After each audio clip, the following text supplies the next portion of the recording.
Hello and welcome back to another episode of My Philosophy Book, and let's jump straight into it. Today I want to talk to you about freedom. Now, freedom is one of those things a lot of people tend to agree on, in the sense that they agree it's good. I think you'd be hard pushed to find someone who is anti-freedom. It's just something that's good to have, especially politically. It's very important. It's something a lot of people use as the basis for their political platforms, especially in countries like the USA. I mean, imagine a politician imagine a politician in the USA running for something like president or a senator or any kind of government position on a platform of anti-freedom. It just wouldn't go well. So everyone seems to agree that we're pro-freedom. Everyone likes having freedom, but it's also one of the most decisive concepts out there. Questions like, how much freedom should one have? Should they have all of the freedom? Or do we need rules to structure the freedom? How do we reconcile the fact that by allowing someone to exercise their freedom to, say, murder me, is denying my freedom to not be murdered? So we see already that there are slight problems, mainly in the contradictory nature of people's different interpretations of the meaning of freedom. But what if freedom isn't a singular concept? Say an apple. An apple is an apple. Opinions about the apple, whether you like it or not, will not change the apple. It is what it is. We think of freedom like an apple. We think it is something out there, like there is the perfect example of freedom out there that we are trying to obtain. We're striving towards finding this perfect balance of freedom and liberty. What if freedom, instead of being like an apple, is more like the colour grey and its many shades? Now, this concept was brought forward by the 20th century philosopher Isaiah Berlin. Now, he discusses liberty being a point between two sides, positive and negative freedom. And liberty is required to walk this thin line between these two sides, positive and negative freedom. But obviously this thin line it walks becomes blurred. So, here's a story about a man named George. George is sitting with a glass of brandy in front of him. No one is holding a gun to his head, telling him to drink. There is no coercion and no impediment. Nothing forcing him to drink, and nothing preventing his drinking. He is at liberty to do as he pleases. But George is an alcoholic. He knows it's bad for him. It might even kill him. He may lose his friends, family, children, job, dignity, self-respect, but he can't help himself. He stretches out his trembling hands and lifts the glass to his lips. Now, the two types of freedoms, the two types of liberty that Isaiah Berlin is talking about are highlighted in this story. Now, many people, myself included, think of freedom as the absence of something. Say there are no walls, no police, nothing stopping forcefully from doing what we want. This is what is known as negative freedom. And it's called negative freedom because it relies on the absence of external factors, like a man with a gun. In this sense, George is free. There is no external factors pressuring him or stopping him from doing what he wants to do. However, George cannot help himself. He is compelled, as an alcoholic, to drink, even though he knows he shouldn't, as it could kill him. He knows it's bad. He knows all the adverse effects that are going to come of it, but he can't help himself. In this way, he is forced to drink. He has no choice, and he is not free. What George needs in this instance is positive freedom. This contrasts to negative freedom, as it is what is needed to be present for a person to be truly free. And there's a focus on the personal self, things that need to be present in the person. Things like self-control or the ability to understand what is good and bad for you, what will have adverse effects or positive effects on your own self. And in this story, George lacks these qualities. He lacks the self-control. He understands that what he's doing is bad, but he does it anyway. Therefore, he isn't free. But I would imagine you listening now are free. Free in the sense that you don't have any external forces imposing restrictions on you. But we also live in societies. I'm imagining you live in a society, and being a part of a society means that we will eventually tread on others' freedoms or have our own freedoms trampled on. For example, my neighbours exercising their freedom to have a party in their back garden till 4 a.m. encroaches on my freedom to enjoy 8 hours of sleep. And this is where restrictions come into place. And in our societies, compromise is needed. Rules and regulations come in to structure the freedom to best satisfy everyone's ability to express and exercise their freedom. The problem, of course, is in trying to protect freedom, we are imposing rules and regulations, physical, external forces, which are then denying freedom, denying liberty. One solution to this is the harm principle, and this is chiefly associated with the Victorian philosopher J.S. Miller. The concept is as such. J.S. Miller stipulates that individuals should be permitted to act in any way that does not bring harm to others. Only where such harm is done is society justified in imposing restrictions.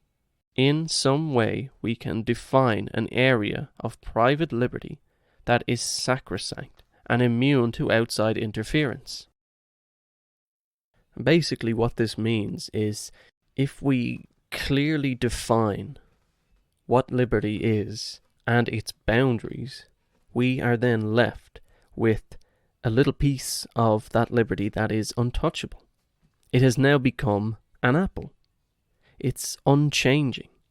And though this solution may seem to solve in some manner this issue of negative freedom, in the sense that it eliminates the need for more rules and regulations, there's still that one ultimate rule, and then of course you get into the grey area of what is harm and who decides it, and then in trying to protect liberties they are again denied.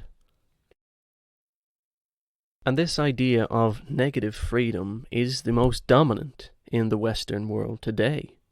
It's the one most people would think of when you talk of liberty and ask them do they have it. They will imagine what is absent from the society that they live in that allows them to have that freedom.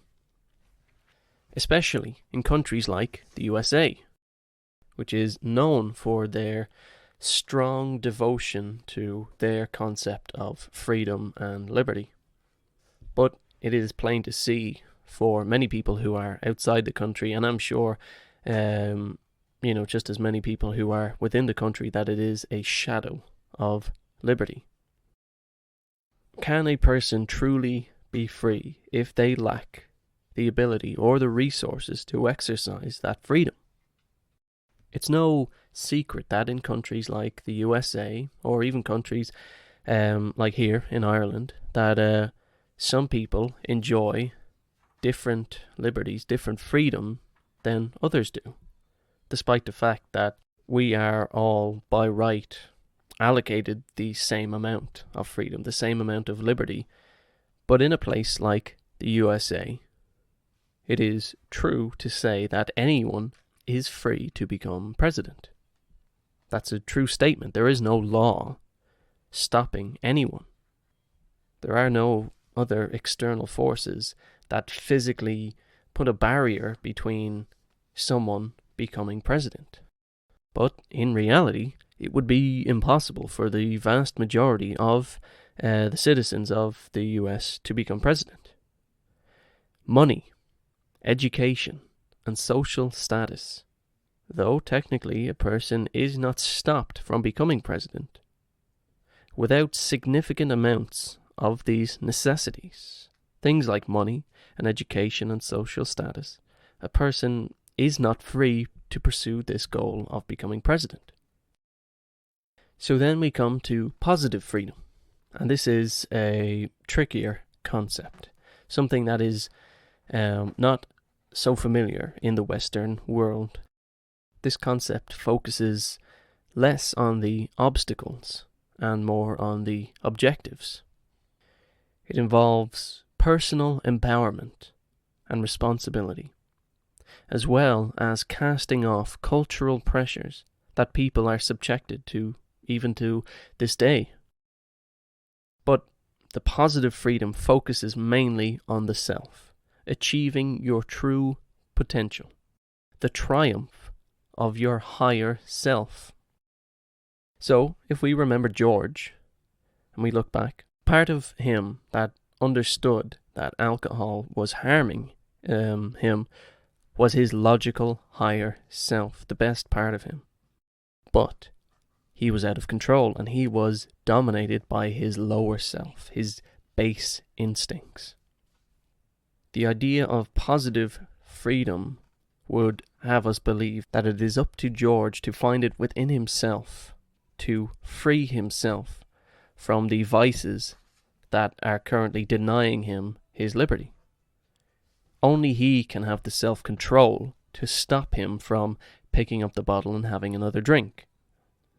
And it's an interesting concept. It's something that we're not super familiar with in the Western world, this idea of immense personal responsibility. We tend to like to put things into the hands of others. I didn't get the job because, the boss was out to get me. I can't save enough money because things are too expensive nowadays. If I didn't get what I wanted, it was because it wasn't fated to happen. We tend to push the responsibility away from ourselves. Or maybe because it seems quite harsh. I mean, if you look at someone, you look at an alcoholic, it might seem cold and uncaring to say, well, they should be better. They should take it upon themselves to be a better person and fix themselves. It seems heartless. But this is what positive freedom is. It's about taking the control of your own life into your own hands and giving yourself that freedom. However, as I said, part of personal freedom is the pressures put on us by, culture and society. And there is something to be said for the need for there to be external factors, whether that's people or facilities or anything, that can help someone achieve their own personal betterment. The reason positive freedom relies so heavily on the self, however, comes into play when we begin to rely on these external factors to help secure our personal liberties. So, let's say, if George couldn't help himself, then he needs help from someone else. It makes sense. In our society, that's seen as a very good thing to reach out and help someone else. So, we go to people in the society that are wiser, people who have a better idea of how George should behave, how he should run his life for the betterment of himself.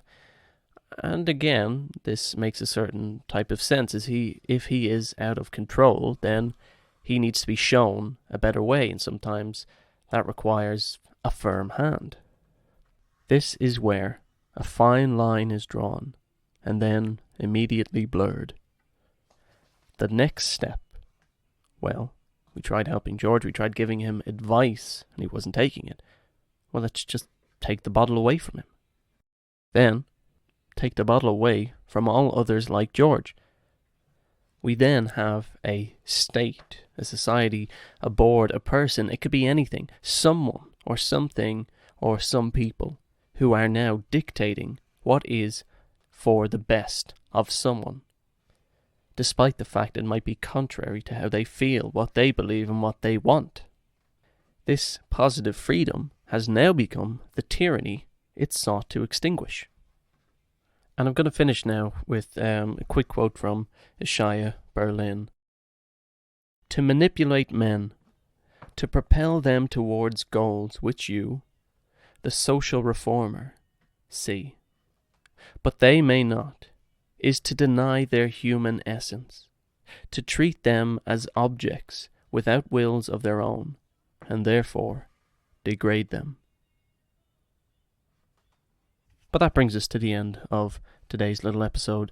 So make sure to subscribe for more if you enjoyed, and consider following me on Twitter at KennyD129 and let me know what you thought. Thanks for listening. See you now.